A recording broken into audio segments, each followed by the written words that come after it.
All right, what's up, guys? We're back. I wanted to talk about a little bit of what happened at KOH to us, what took us out of the race, and a little bit about what my post-race routine is, because I get that question often.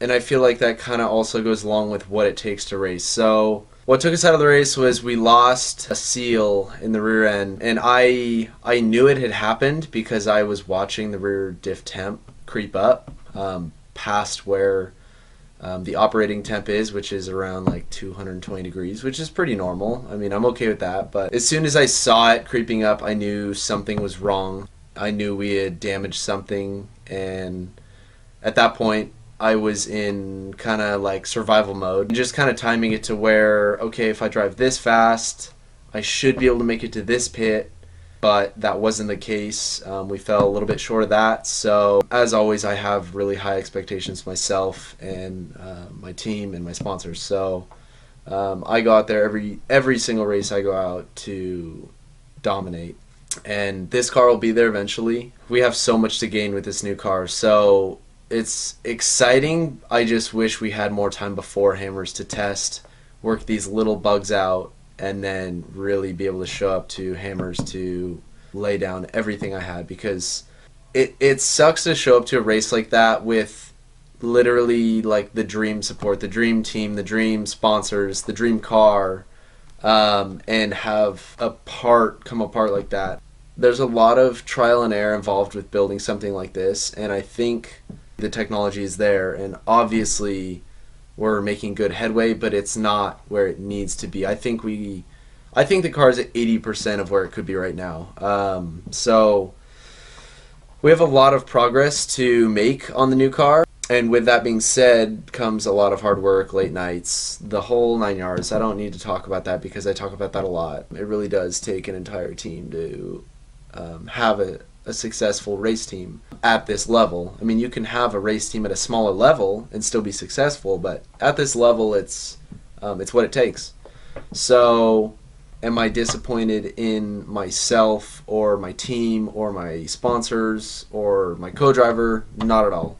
Things happen, parts fail. You talk to any race car driver, you won't talk to anyone that's never had something break or fail. So it just sucks that for us it had to be during the biggest race of the year. But at the end of the day, I was very excited to be able to make it that far in the race and see the potential this car had. I mean, I think we had made it up to 7th by the time when the car broke at race mile like 140 something. I'm going to make a couple changes here before the next time we go out and test, just things that I was not able to have enough time to get to before the race, and we should be back out testing here in the next 2 weeks, 2.5 weeks. Crew did a phenomenal job. My guys were on it in every pit. We stopped in 2 pits and passed through 2 pits, but I mean, regardless, they were ready if we needed them.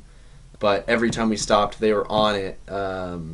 I had people filming in each pit so I could kind of see what was going on around the car after the fact. Huge thanks to those guys. I literally wouldn't be able to do this without them, and I wish I could have brought home a finish or a podium for those guys, but it just wasn't in the cards. It takes a lot of luck to be able to pull off a race like that. Again, I can't thank my partners enough. This thing has been just literally a dream come true, and we're only getting started. So now I'm going to talk a little bit about my post-race. No, I don't like that. So now I'm going to talk about what happens after a race. Right when I get home from King of the Hammers, I immediately start typing up my post-race report. It's basically a summary of what happened over the week, with pictures, video that my crew got,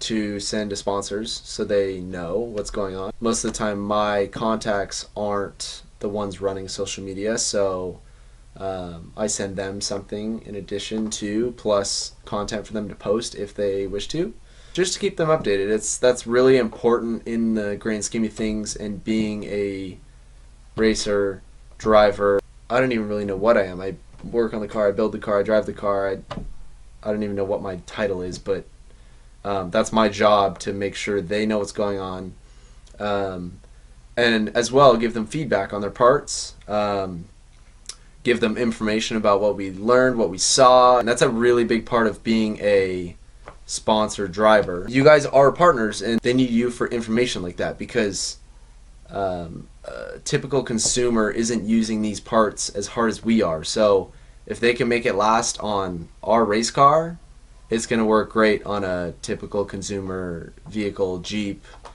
truck, whatever it may be. So feedback is really important for them. Next on the list when I get home is my to-do list on the car for the next time we go out and test. So it's really important as a driver, as a mechanic, and trust me, I'm not the best at it, but to stay organized. I mean, there's so much going on. It's really important as a driver to understand your vehicle, know how it works, and luckily I have exactly that, being the one that built the car. It's really easy for me to say, okay, I think we need to change this, I think we need to change that, and here's how we're going to do it. So that's